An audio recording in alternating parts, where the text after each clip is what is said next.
Our first story this morning, congratulations to Festo. They have a press release out that they have their new CPX-AP-A product line is out. This, they say, gives them the widest range of products for distributed I/O for both electrical and pneumatic. Pneumatic.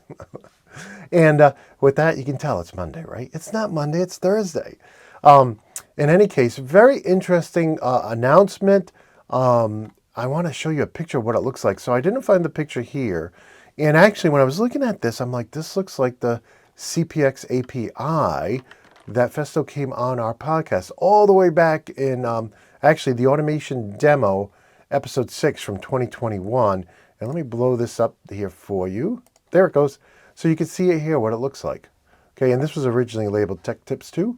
But in any case, so that's what that picture over there looked like. So I went over to their website and got a better look at the CPX AP-A line.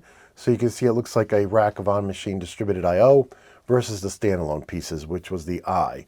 So in any case, I'd love to get Sandro or one of their other folks on the show to talk about this new product line and what it can do.